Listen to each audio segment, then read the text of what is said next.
Good evening, everyone. I'm Lucy Handley of the Ridgefield Library, and I'm happy to welcome you tonight to Poems from Connecticut's Four Corners. It's a series that was invented, hosted, and curated by Ridgefield's Poet Laureate Emerita Barb Jenis.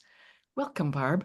Oh, thank you, Lucy, and thank you, Ridgefield Library. Thank you, poets, for coming, and thank you all our wonderful audience members. I just want to give you a little heads up I always give a little preview of the next poems from Connecticut's Four Corners so we can bide a little time for some more folks to come in. On November 6th, the day after Election Day, we're having 5 newly appointed poets laureates. I thought that was kind of fun tie-in to newly appointed folks. We'll have Cheryl Panosian, from Danbury, Ira Jo Fisher from here in Ridgefield, Mark McGuire Schwartz, who I see is in the audience tonight. Hi, Mark, from Guilford, Steve Straight from South Windsor, and Virginia Shreve from Canton. So again, that we'll be forwarding lots and lots of social media links so you can join us, I hope, and keep your eye open. That's going to be a fun one. We're all going to need it, I suspect. Need some poetry for healing. I just want to also welcome our poets tonight. We have 5 wonderful folks from around the state. I'm going to start this, or we'll start this evening with a poet you may all know, Margaret Plaganis, I'm stuttering tonight. Margaret Plaganis, who is a visual artist, a writer, an educator, and a passionate gardener. Her writing is published in Pure Slush Lifespan Anthologies and worldpeace.co, an online journal, which is wonderful, by the way. She's one of several poets featured in New Britain Museum of American Art's video Poems Illuminating Art, and she lives in West Hartford. So welcome, Margaret, and I'm sorry I mispronounced your name.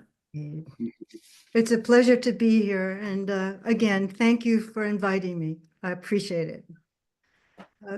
Today, this evening, I'm going to bring us back home to Raritan Avenue in Highland Park, New Jersey, where I was born, and give you a glimpse of the world as I saw it, as I was getting my feet under my legs. The first piece is called St. George's. Sunday mornings, my father shoves me up the steep church steps, and we wait in line to kiss St. George killing the dragon. My dread grows as long as it takes everyone to bless their hearts 3 times with the sign of the cross and kiss the soldier saint on his horse. Candlestands flank his icon, light the spot his lance pierces the dragon belly, blood pours out of the wound. Even though I stretch tiptoe, I'm too short to reach the saint. I always kiss dragon scales, bloody claws, spiked tail. So I shut my eyes, kiss quick, light my candle, look for a place to put it so it won't melt in the crowded flames. But my father grabs and sticks it someplace I never see, plants me beside him in a row of people packed tight, shoulder to shoulder. Kyrie eleison.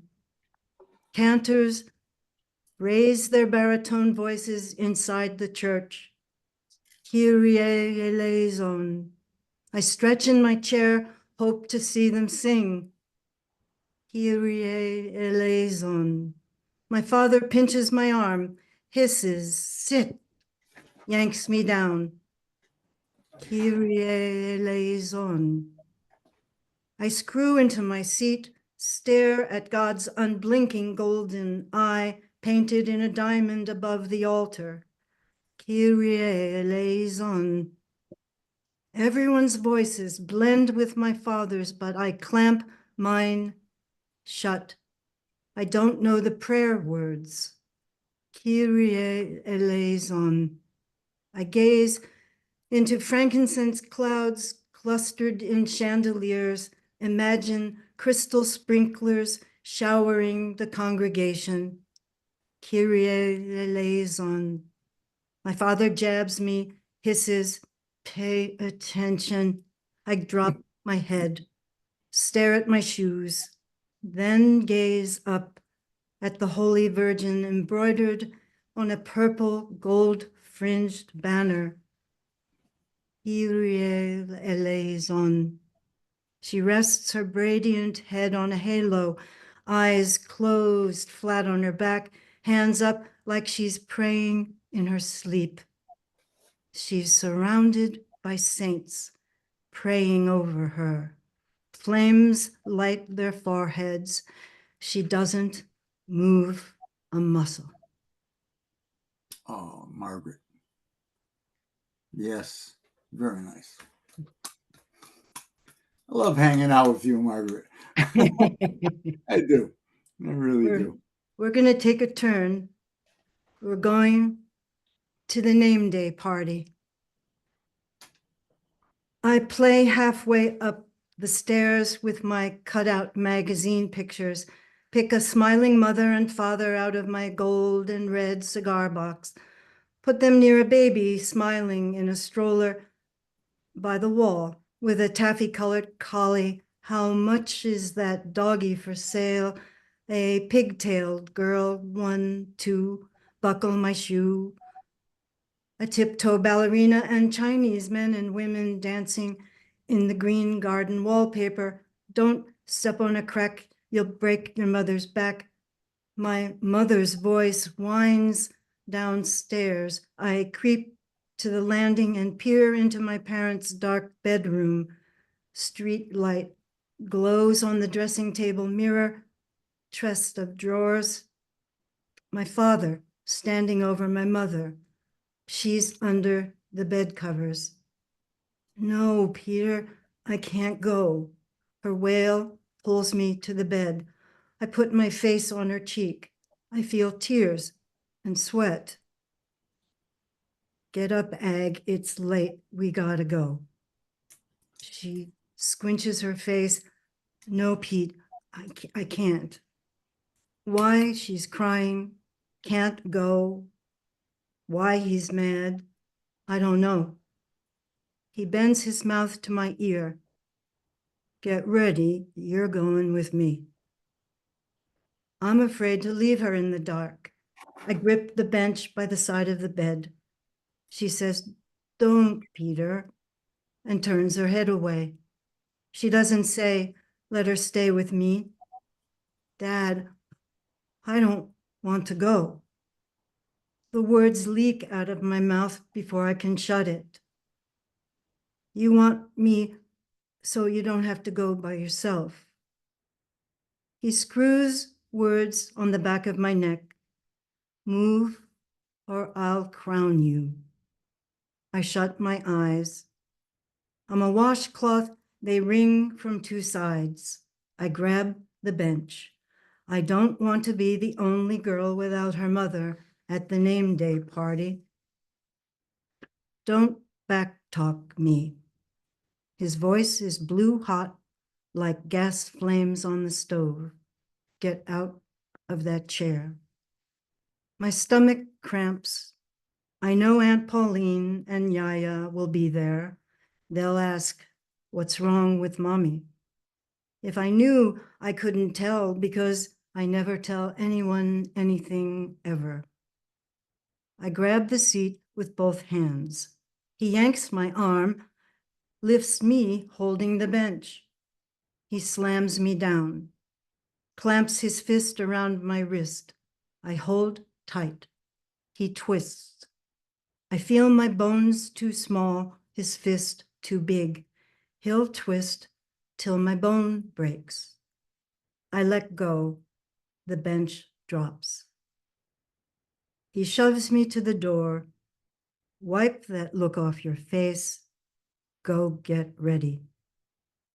I shuffle to the top of the stairs, lean on the wall, ache to melt into the Chinese garden, but I don't.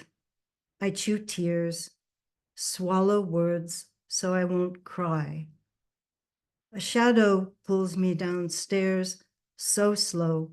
When I get to the bottom, my arms and legs are dead. My father yanks me into coat sleeves. I fumble buttonholes and listen for any sound from my mother, but the house holds its breath, waits for us to leave. He pushes me out the door, slams it so hard, the knocker bangs twice. We climb into a cold car, he dials the radio, dance music swells, and he drives down the snow-choked street. Ice pellets glaze the windshield white each time we pass under the street lamp. I lock my eyes on wiper blades, watch them slice black half circles from white snow glowing on glass. Click, wipe, tick, wipe. I match my breath to each swipe. Both blades carve a white witch hat in the middle where wipers can't reach. Click. The thick snow glows like sugar. Easter egg, click. It'll only last as long as it takes to get tick to the name day party. Click. He'll scrape it off then. Tick. Anyway, it won't matter.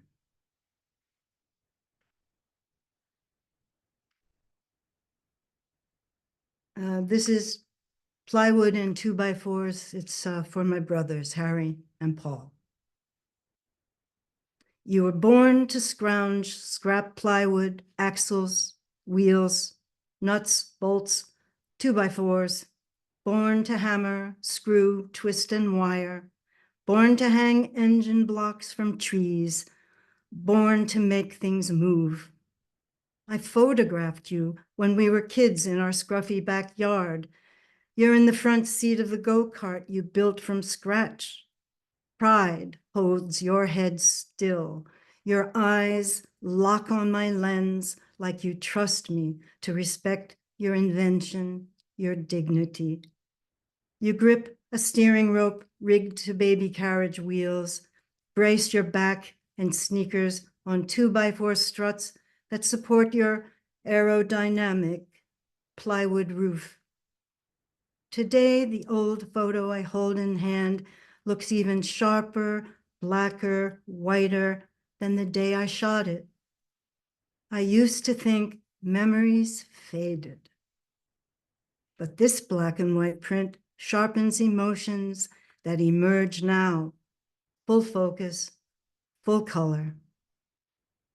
Our young brother squats at your back, stares at me with arms wrapped round dungaree knees.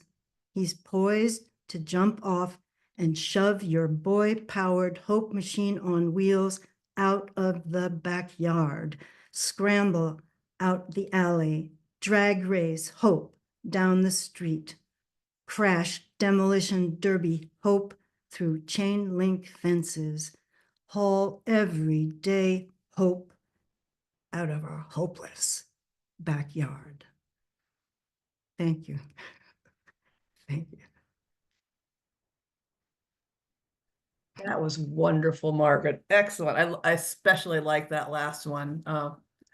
Some of the lines were just wonderful. The boy-powered hope machine, just great. Very cool. And you were a beautiful reader, so kudos for that. Thank you. Okay, so So next. beautiful, Margaret. So beautiful. Yeah. Oh boy. So next up we have Jefferson Singer. By the way, I'll put the bios also in the chat. So if you missed the name of their publications or would like more information about the poets, please look in the chat for full information. I'm reading sort of abbreviated versions of their bios. So Jefferson Singer is the Faulk Foundation Professor of Psychology at Connecticut College and a clinical psychologist with a psychotherapy practice in West Hartford.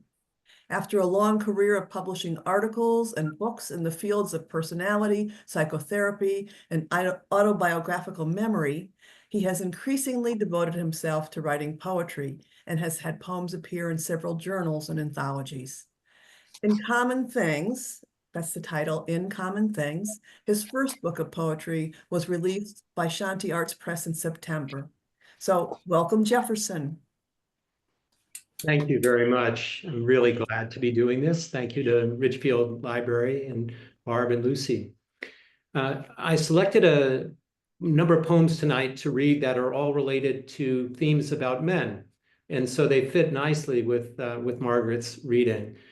The first poem is called Snowy Owl in Connecticut, and it's a poem about a conflict with my father, who is a scientist, and perhaps my suppressed interest in poetry that gets expressed through our dispute about a snowy owl. So, Snowy Owl in Connecticut. I enter memory as I entered the woods long ago, cracking the ice-laced earth, seeking my voice. What does it mean to see, to take the mind's tangle and make it familiar to foot, open to airs, to find a path or poem's double texture that brings one deeper in the wild, but closer to refuge, that fuses sound with light, that salvages from shadow winter's shimmered gaze on beech leaves, yellow skins, sycamores, port wine stains, hornbeams, Chinese lantern shells, catkins void of their green fruit, bittersweet on gray branch, rouge upon a corpse. This life that lives in death, my scientist father would endorse. All decay will yield to birth. On this we could agree. From a cedar's green cabinet it came, a snowy owl, rowing wing beats, round head in crystal air, yellow eyes that caught the sun, a ghost sailing in blue sky. I was, still am, undone. He could not take my word for it, would not share my vision, seated in his book-lined study, blanketed in reason. For many years, its after image traced a phantom in a thicket of vague thoughts, more myth than memory. Now, 2 winters since my father's death, I finally see it clearly, see its silver sweep, its dappled feathers, white as the rabbi's robes on the holiest of days, lofting my prayers, white as pages laid before my pen, in eruption of the possible, the wing beat of my words. I see with a predator's sight the cruelty of choice, how sometimes we must release our reason for others to be free. So now the next poem, again, a theme on my father as he was moving towards his death. When my father for the first time cried. When my father for the first time cried, his father woke from the dead and said, "What's all this crying about?" When my father for the first time cried, it was not because he was dying, even though he was. When my father for the first time cried, it was for my older brother who could not cry for himself. When my father for the first time cried, it was for my mother who was not in the room. When my father for the first time cried, his face fought the tears until they came. When my father for the first time cried, I closed the door to the corridor and kept the tears to ourselves. When my father for the first time cried, I shifted my chair closer and smoothed his hair, and he let me. When my father for the first time cried, I did not want to tell anyone, but told my wife. When my father for the first time cried, I wrote these words in my journal and kept them to myself. When my father for the first time cried, I changed my mind and shared them to tender witness for what he could not voice.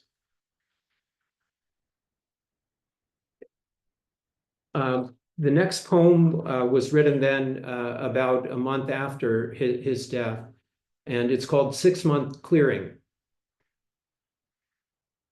I'm sorry, it's called 6 Month Cleaning, 6 Month Cleaning. Very important to say that. I don't care who my dentist is, my hygienist must be Andrea. Her posture straight, her uniform crisp, she leads me to her station. High priestess of hygiene, I am an acolyte in her mission. Her light radiates above my head, my bib, a cleric's collar. Her dedication to her calling, the probing, polishing, plaque removal, has the purity of purpose that summons Galahad or Percival. Her round table of silver instruments, honed in the heat of holy fire, flash and dance within her grasp. Her floss glides through each gap. And as she practices her ordinance, she talks of the loaves and fishes of her life. Childless, she loves her rescue dog who tracks the deer behind her home. Her husband's loyal hiking mate, she details his adventures. The 6-foot snake, the coyote pack, the skunk, the raccoon, the possum hiding in the grill, fussed at until her husband opened the silver doors and revealed 2 beady eyes. Her words are the hymnals of the everyday, quieting my fretting brain in the very month that my father died. They point the way through the forest dark when the straightforward path has been lost. She stands above, I lie below, and then I rise, moist-eyed, renewed, rinsed of sin.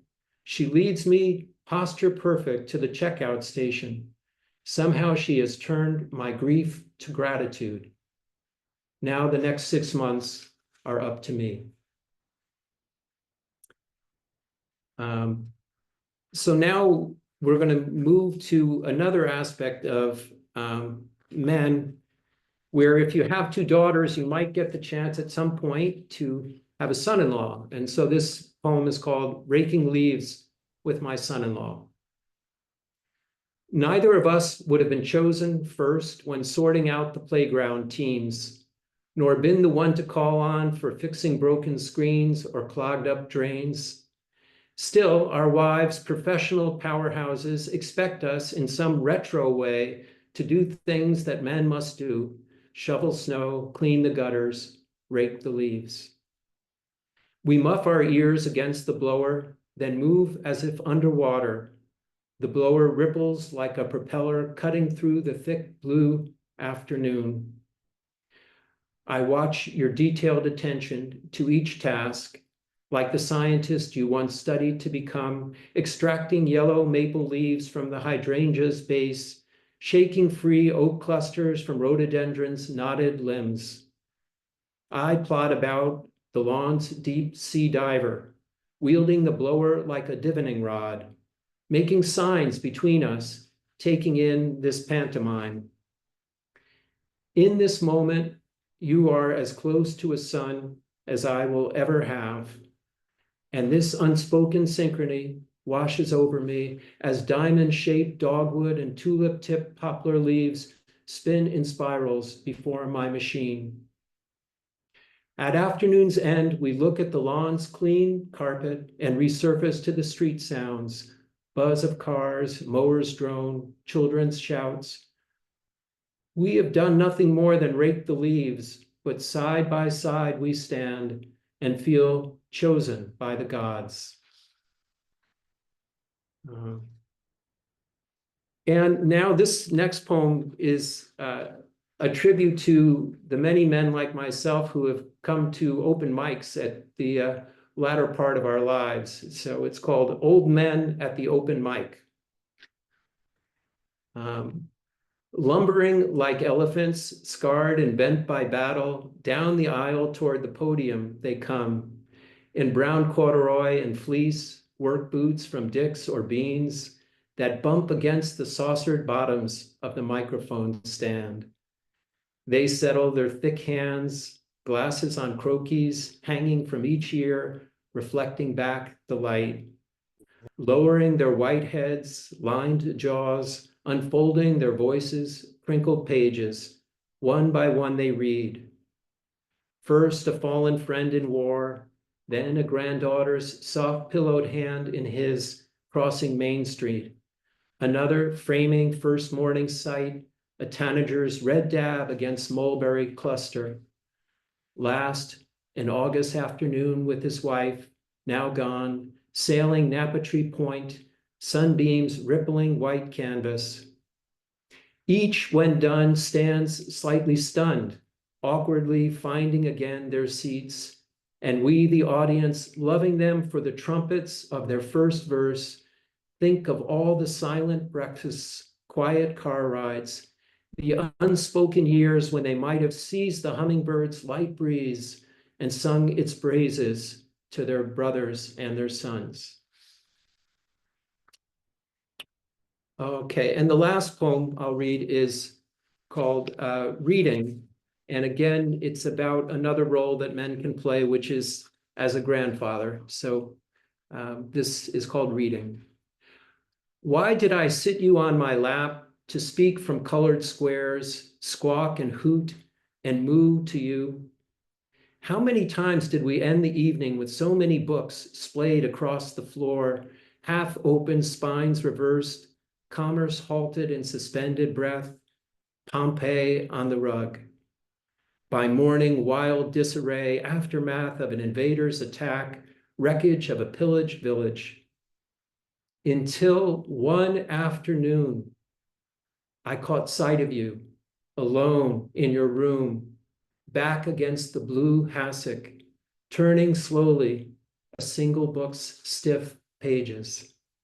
I thought, now you are a reader, a mariner on a wide whirling ocean, an aviator climbing an unfurling sky, an astronaut who treads in galaxies. Now you have joined all of us who relinquish frozen time and seek to know what happens next. Thank you, everyone. Appreciate it. Thank you, Jefferson. It was wonderful to hear your poems about your father after Margaret's poem about her father. What, real wonderful contrast. And then also the high priestess stuff, hygiene. You gotta love it. And old men at the open mic, when each is done, they stand silently stunned. I just love it. It's such a true poem for not just for old men, but for old women too. So thank you. I know you have to go to attend to your class.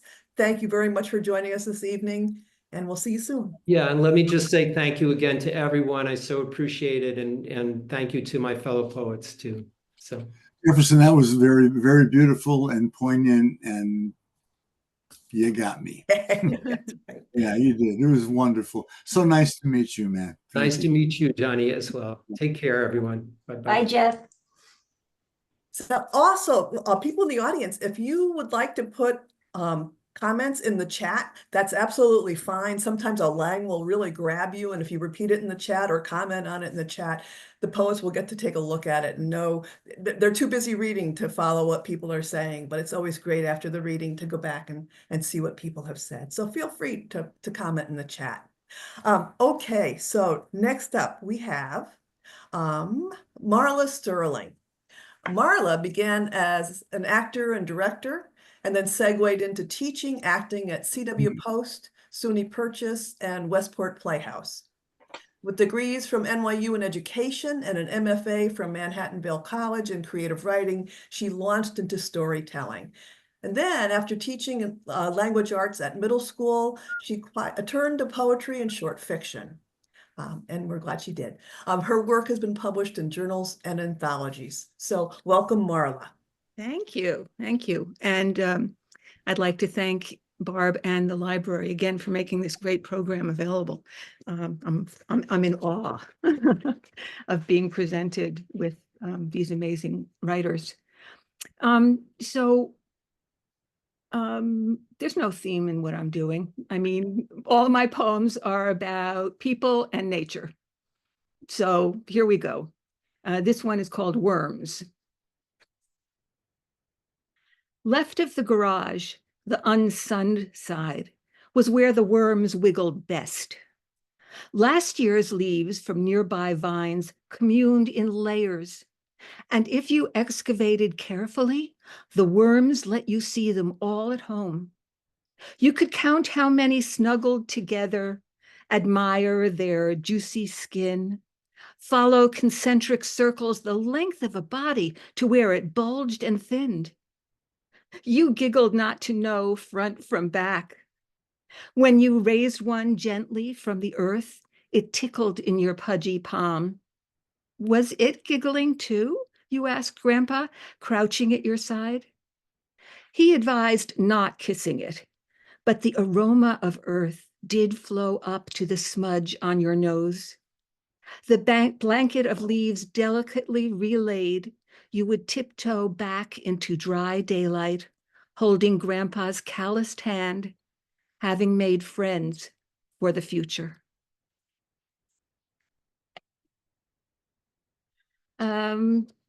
Okay, so this is a nice, cheerful, no, it's not.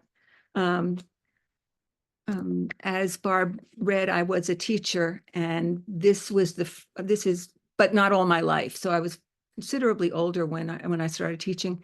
And this student that I'm writing about, I've never been able to forget, even now that I'm retired. I call it the gem. When he first slants into my classroom, light fractures against his frame. Ice surrounds him as rock encases geode and as hard to melt. He dares me to touch, but warms of frostbite. That courtesy warms me. I ask what he would do in the summer. Nothing, because I am nothing. A philosopher, I reply. What would you like to be? A garbage collector. We pass in the hallway. Your homework, it's missing. A janitor doesn't need to read, he mutters. A bad day, to his head on the desk, heavy as grief. When you're ready, I whisper and walk away.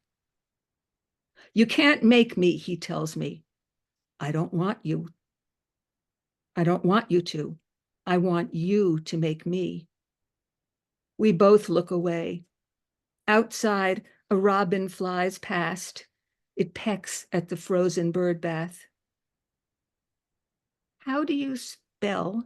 He asks. We look it up together, one letter at a time.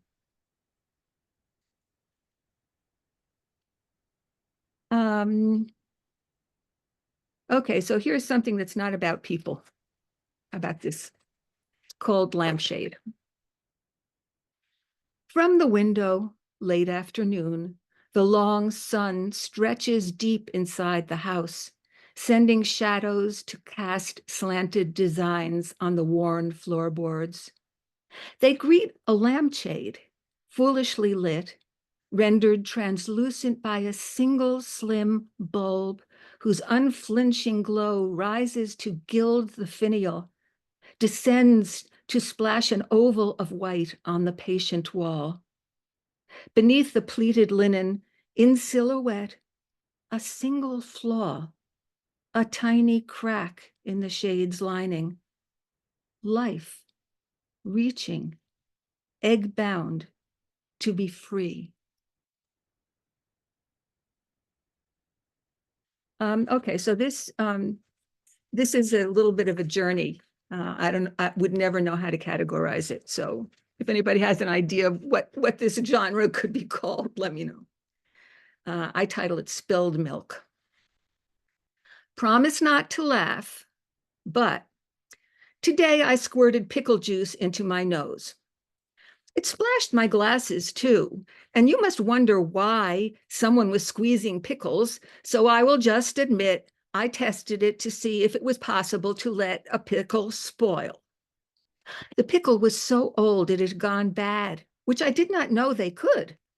And then I did not want it leaking in the garbage. And just in case you were curious, it was not fun, but spongy and cold, like a salty, well-packed snowball as the pickle juice shot suddenly up my nose. It was not easy, the decision to throw the pickle out. Even in this ancient sour pickle, the kind my grandmother's grandmother brined in a shtetl in Ukraine to keep herself and her daughter-in-law and her daughter-in-law's 4 children alive. Her pickles did not live so long that they turned spongy stale, even though they merely lived in wooden barrels and not in thermostatically controlled counter-depth stainless steel refrigerators.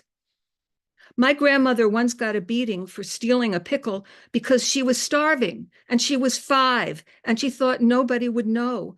But it seems her grandmother counted pickles every day and knew one was missing. When my grandmother was 5, it was the year of the pogrom, during which she hid in a blanket chest while Cossacks smashed their home inside and out. I don't know if they trashed the pickle barrel, and now it's too late to ask her. I do know that was the year her mother finally relieved her mother-in-law of the burden of the children by journeying an uncertain route to the golden land that now offers pickles climate control, which sadly still does not protect pickles from spoiling.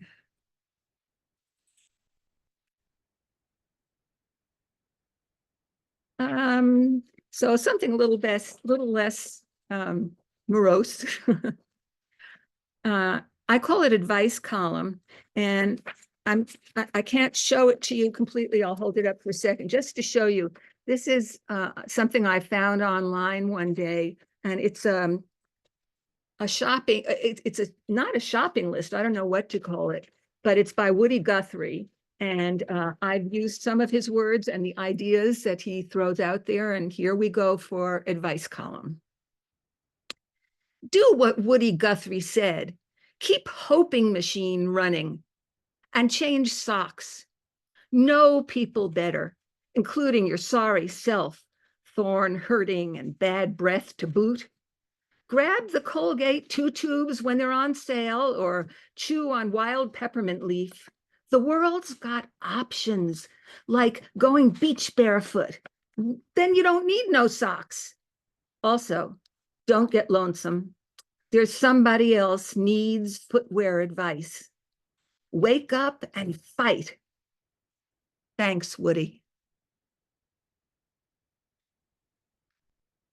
Okay, a short one and then a slightly longer one. This was inspired by a friend who lives nearby and who I see frequently. And I call it Survivor. I celebrated with a survivor. She caned, unbowed, to a garden party, glorious, wedged between rains, testament to hope, promise of continuity. Pausing before the car, she told me, I stayed alive for this.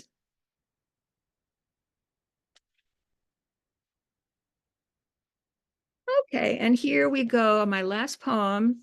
I write a lot about my dogs. And I call this one, Walking the Dog Without a Bra. Not that anyone can see, like whether the egg is raw or hard-boiled, unless someone cracks its protective shell. Comfort is not really the reason, though underwires do dig in, and neither is the weight of untethered flesh in motion without pain. Mostly it is the freedom, the unhooking of care, and the wondering of what men feel when they walk free in the world.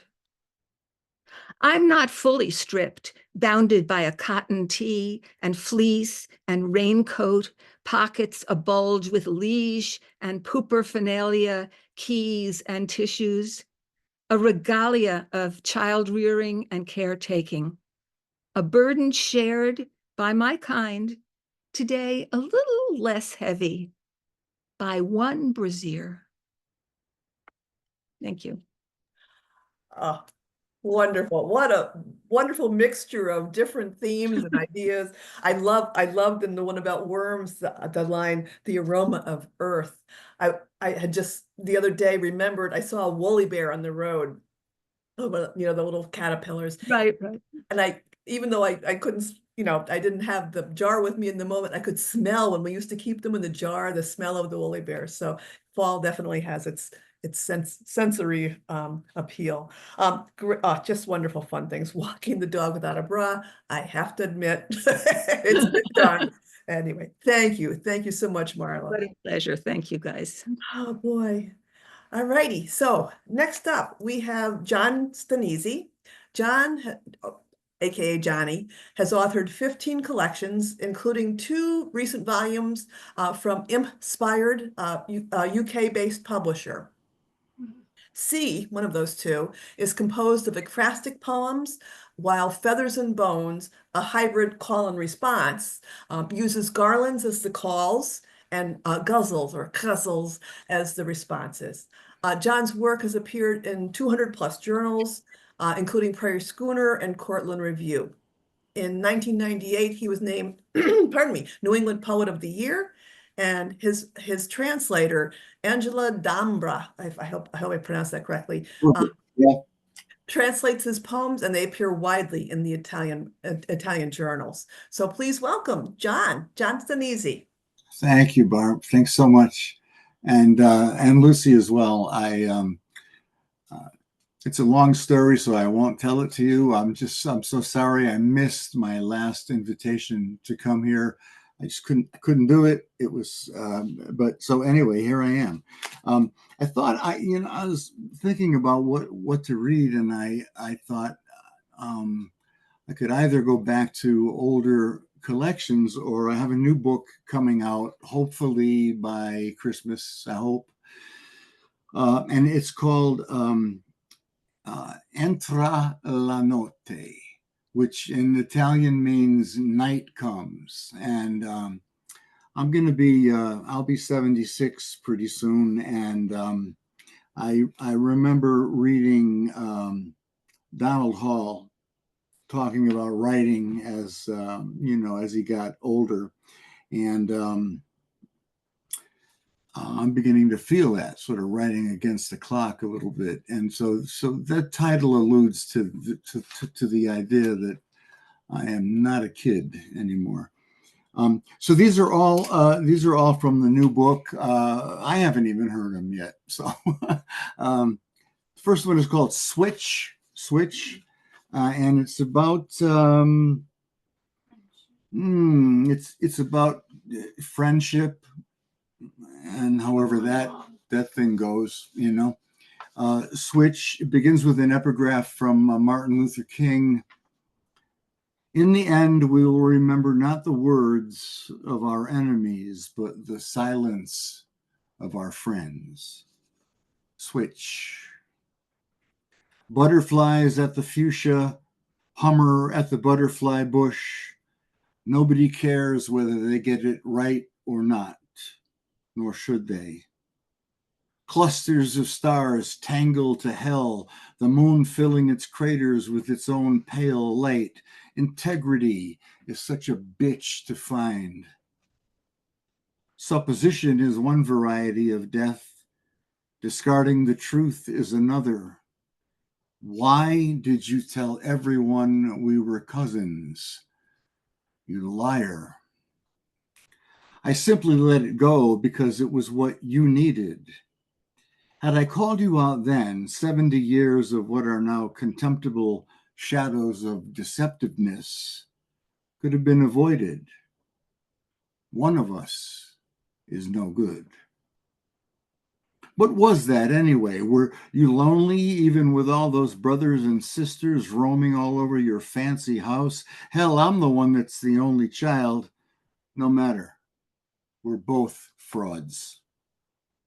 It's mid-October, time to confront the skeletal landscape in a way we think is best for us. The colder it gets here, the farther north you go. I never understood that and never followed you. Whatever we're given that truly appears as a gift, say love, perhaps, we should embrace, even if we're not smart enough to see that it's a sham. It's funny that I never noticed. something as astonishing as a valid revelation emerging in an old man. The only real part of our friendship was when we went in opposite directions. You needing wind, bitterness, me needing the frog's recital at night. What a shame that so many of us only get it right at the very last moment it begins to deepen on the horizon.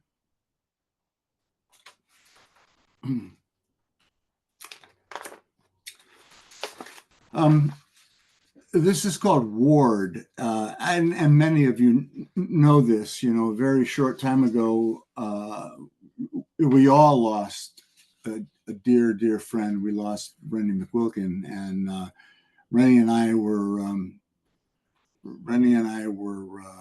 we were brothers. We were incredibly close, and I will never, ever, ever, nor will I try. I will never, ever get over the loss of Rennie.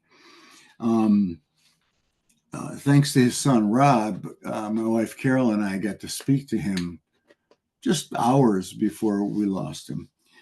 So this is called Ward. He was in a hospice, and thanks to Rob, we know what Rennie's last words were. His last words were, "Now I have it all. Now I have it all." And that was it. Ward. The immense avenue of the sky is shocked to life with a single 50,000-degree lightning strike. In a microsecond, the spectacle will pass, leaving me with the tawdry antics of the stars and their second-rate neon. When I was a child, tiny and insignificant, I hid beneath my blankets, terrified, as thunder tossed enormous dice. Trivial and alone, I wondered if the dice were as mammoth as the maple outside my window. I was sure the maple would live forever because of its size and its incalculable number of leaves. The most, the largest, the fastest, the hottest, these all make me feel penniless and infinitesimal. In an act as humbling as snow or rain or hail, the maple frees its samaras, their two seeds to be buried beneath snow where they will live, ripen, sprout. Twice the chance of flourishing, but in a way that seems more important than snow. The enormous tree has thrown open her arms to the sun, 90 feet up, facing the wind, holding it at bay with ease. So yes, this is one drama, playing out in deep space. The gamma ray burst in the most powerful explosion in the known universe. The eruption of the gamma ray makes fools of cloud to cloud, cloud to ground, heat lightning, lightning mighty. This is what I was thinking about as I stood by the bed of my dying brother, the person I loved more than anyone ever, period, regardless of its 50,000 degrees or whether it is the most powerful explosion in the known universe. I thought of these things as I stood by your bedside. All that titanic power seen for a microsecond, and me waiting for death's dust storms, fires, volcanoes, none of which could equal the exhibition of the gamma burst, 1,000,000 trillion times brighter than the sun. You joined my reverie for the briefest moment after lying comatose for a week. You spoke for the last time. You said, "Now I have it all. Now I have it all." and then you slept.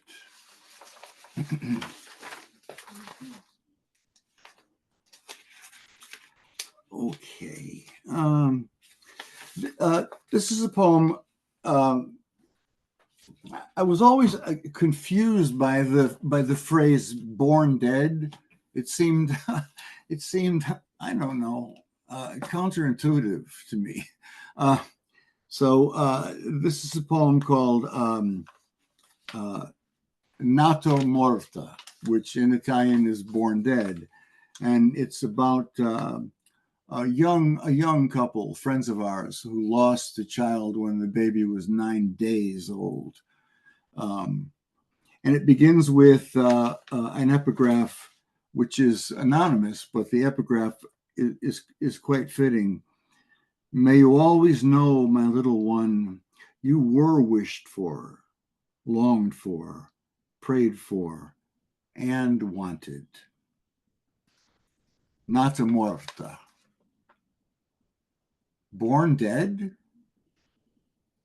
Can it be both? Cemetery so small it spills over with shadows and darkness from decades ago. Headstones, broken teeth, Norway spruce around the cusp. Were it not for these, the little graveyard would go unnoticed.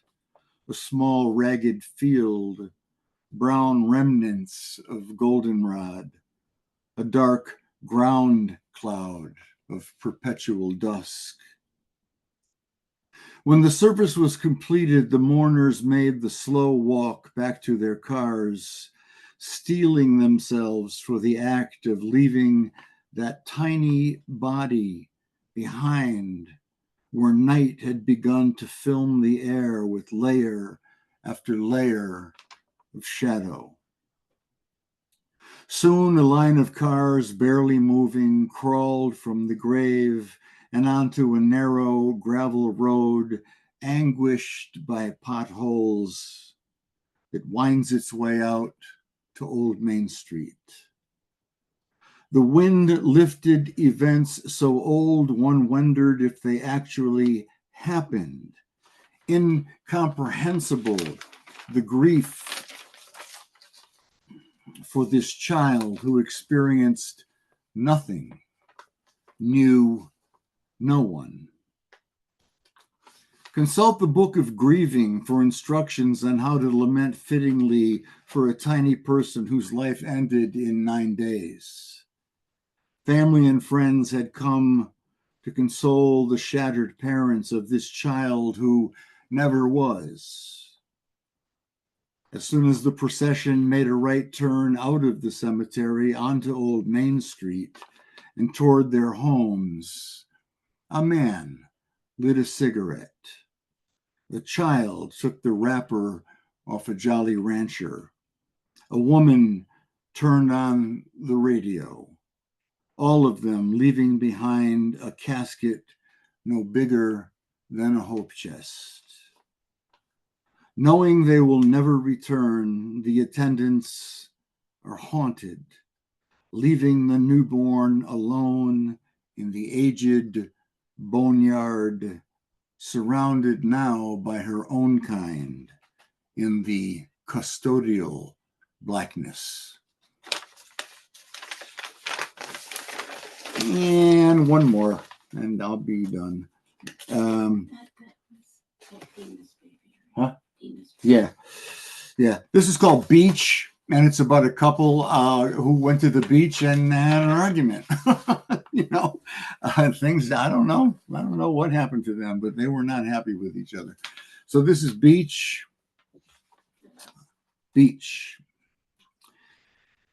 The same moment we began to argue, heat arrived, a flaming jet, a throbbing, screeching, tatty-winged locomotive. Let's chat about how quickly it has gotten so hot instead of clashing like always. That should be worth a sentence or two, no?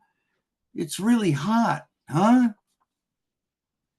The beach, wondrous treasure chest covered with myriad favors, whittled down miscellany of our astonishing world, driftwood, slivers of lifeless boats, cockle shells, clam shells, vampire-esque egg casings of skates and rays, mussel shells, oyster shells, snail shells, the fossils of sea urchins, shark teeth, frosted sea glass so many years old, whelk shells riddled with acorn barnacles, and a fisheye harvested by a gull. Aren't these marvelous pieces not sufficient enough to turn down the hostility? Scallops, conchs, quahogs, crabs and clams, cuttlefish bones, lobster claws, starfish, old buoys, and the hollowed out helmets of skates. There was a mist of small birds in the treetops, but they disappeared when the rain came. You wanted to leave immediately. When two people have gazed at each other long enough, I've heard they become lovers. Fine, but what about shortly after that? I kept looking over my shoulder as we walked silently to the car. Sandpipers, oyster catcher, young boys throwing a football while young girls watched and giggled. A very old woman wearing a large straw hat that kept trying to blow away. I recognized a man who lives on our street. He was sitting alone on a bench on the boardwalk. Neighborhood rumor was he was dying. Once things are this worn down, there will be no regrowing them. Thank you so much. Wow. Wonderful last line. Once things are this worn down, there will be no regrowing them. Oh gosh. Yeah, I think we've all had those arguments, that kind of argument. And oh, Johnny, your tribute to Rennie was just beautiful. So wonderful. All All right. Tell right. you how much I miss him. Oh, yeah, I know. Oh, by the way, if anyone is interested in appearing on Poems from Connecticut's Four Corners, we take people at all phases of their career. I'm going to put my email in the chat. All you need to do is send me your name and your email, and then where you live, which part of Connecticut you live in. I'll get back to you eventually and ask for a bio and a headshot. But hold on, let me see, where's the chat? The list still healthy, but we want to keep this going for as long as we can because Connecticut has some amazing poets. So anyway, okay, there's my email. Feel free to email me. Okay, next up we have Kat or Catherine Speckman. Catherine's poetry has appeared in numerous journals and anthologies, including the Connecticut Literary Anthology and Waking Up the Earth, Connecticut Poets in a Time of Global Crisis. She was a finalist for the Leslie McGrath Poetry Prize in 2021 and was awarded honorable mention in the 2019 Connecticut River Review Poetry Contest. Catherine lives in Collinsville, Connecticut, and welcome, Kat. Thank you. Okay, I am so grateful to be asked to participate, and thank you so much, Barb, and thank you to Lucy, and thank you to all of the wonderful readers, and a shout out to John. Hi, John. John was one of my first poetry teachers ever, and is a very generous man. Anyway, very sweet. Okay, I am going to read some love poems, but please don't assume that you know what that means. First kiss on Riverside Drive. You leaned in, our eyes closed, while rain, a mist so light, we may have imagined it, caught us in a fine net on iridescent pavement. Tears of the gods spilled from April's warmest breath, your lips moist, lustrous with liquor and nacre, at the same time both sweet and briny. Our mouths anticipatory opened like oysters in their beds, and your tongue swished in like seawater, in and out, searching for a pearl. This next poem was written for my middle child, my daughter, Abby. Ode to my daughter. A tap undulates across my belly. You flip, little mermaid, and wave to us in the ultrasound. Already you laugh oceans. I dream you in blue light. Cochlear spin, sleeps, ears translucent, pink fuzz. And when you come to us, your hair is curly, your eyes are green, and your mouth is a single blush tea rose, a Fibonacci spiral, moist and fragrant with milk and spun clouds. In ink night, I go to you.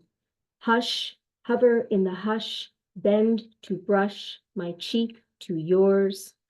Watch for the rise and fall of your chest. Listen for the tiny accordion music. There is no softer skin than your arms thrown back as you sleep in surrender. Your toes 10 gumdrops, I nibble. I cup the air, feel the weight of what is invisible. I love as if gravity can be denied.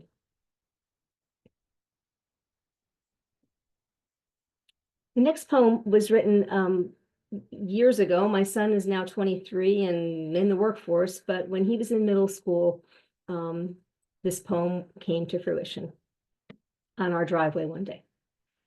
Late for basketball practice. There you stand on the driveway in your white socks, holding your sneakers, looking at me like you don't know who I am or why I am shouting to you. Hurry up, my boy, now almost a man. I watch you put it together like Lego blocks. Grab water bottle, get shoes on, get in the car. And I remember the smell of your downy head, the tingle and swell of milk as we rode the waves in the green rocking chair, held in a warm ocean of darkness. You hop in on long legs of muscle and fur, slam the door a little too hard, as always. This time I don't correct.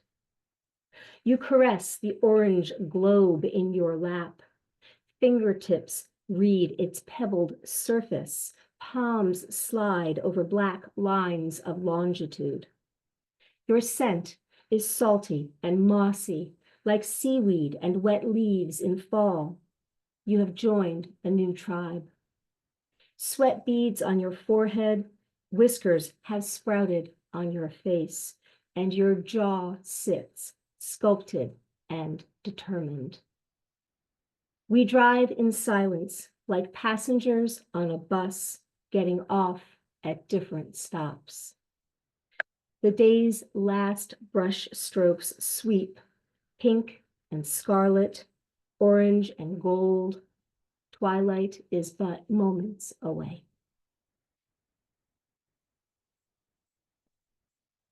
The next poem steals a line from a very short line, it's 3 words, from a Mary Ruefle poem that I like very much.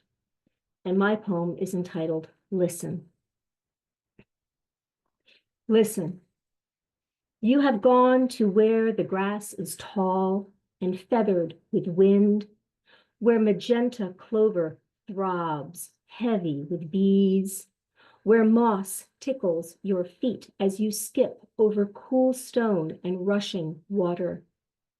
You have gone to where clouds drift into animal shapes as you lie on your back in sun. There an elephant, there a lion. You have gone to where a sweet peach drips down your chin fragrant with summer, fuzz like lanugo. Listen. Listen between the moments. You will hear your mother calling your name softly, very softly.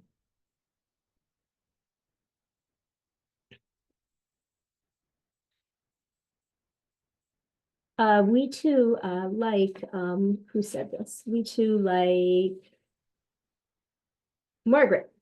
My husband's born in New Jersey, and we too lived in New Jersey. We were in Fair Lawn, and this poem was written back for my oldest child, my daughter Rebecca, and this appeared in a journal. Fair Lawn, New Jersey, 1997. We are passing the bagel store, and you are strapped in your car seat. You can't be more than 3. Sun floods the green station wagon and wraps us like a golden fur this fall morning when everything is new and your hands are so small. Mama, look at the leaves and the trees and the blue sky, you chant, swinging your legs, red leotards bunched at the ankles. I drive behind sunglasses, and in the time it takes to dart my eyes to the rear view mirror and back, you ask, Mama, why do we die? More a song you make up than a question. The ache to cup my mouth upon yours, breath, apple juice sweet, to inoculate you, promise you everything, believe I am magic, forged from cast iron, an eternal vessel to hold you even when I am gone. But I know this moment is a thumbtack on our map, a stain I can't remove.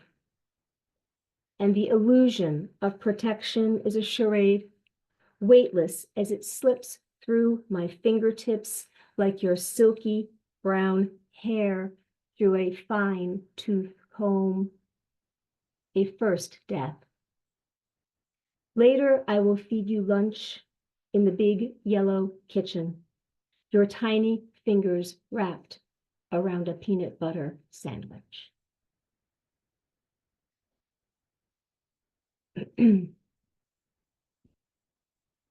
This next poem is written from the perspective of an estranged father. Autumn bluegrass. Having laced your ragged running shoes, stretched your 50-something body, and labored through the neighborhood, puffing like your Subaru Outback well past 100,000 miles. Having walked the dog, indulged his desire to stop, sniff, and lift his leg on every hydrant and peeling mailbox post, finally, you are alone with your mandolin. She is carved from Adirondack red spruce and figured maple, adorned with a Florentine scroll that curls like the lock of a baby's hair. You cradle her. Your right hand strokes her belly. Chords resonate off the hard woods. Melodies soar in the foyer, skim the dusty brass chandelier laden with dead bulbs you know need replacing. These are the same hands of a father who swaddled his firstborn like a deli sandwich. Her dark eyes shining and wide flew her overhead like feathered spikelets of Kentucky bluegrass, waving their florets before the June harvest. And now another year has passed. In the yard, the scents of wood smoke and dried leaves hang like ghosts. The grass lies dormant, colorless. Trees sway empty. Years of starting and restarting the metronome, and still she is gone. Has never heard the tremolo so lovely, has no idea grief could sound, so joyous, so determined.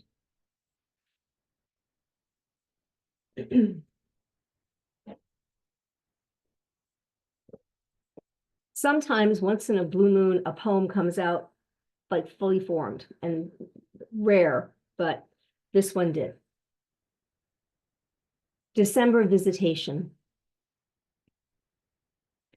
On the way home from Petco, at the darkest bend in the neighborhood where the land is without houses and no holiday lights shine, my headlights land upon a doe. She stands in the road as if she is waiting for me, as if she isn't in any danger. She would be so easy to kill, but I am driving slowly. Stopping for her is sudden but controlled. And I remember that if there is a mother, there are usually babies on pencil legs with fluttery ears. I wait, but none follow. And as she breaks our shared gaze, leaps into the darkness and vanishes into the snowy brush, I wonder where you are tonight, if you are alone. I wonder if you too have been spared, have safely crossed over to wherever you have fled. I wonder if you know all the times I stopped for you, how much I love you. And this is my last poem. And it started off with the idea of wanting to do something, of doing something that I always wanted to do, and then I really needed to do it. So I did. Cold plunge New Year's Day. I am one of many fools in a Speedo, standing on the beach in the Arctic air. The morning sky ribbons iridescent as a mollusk shell.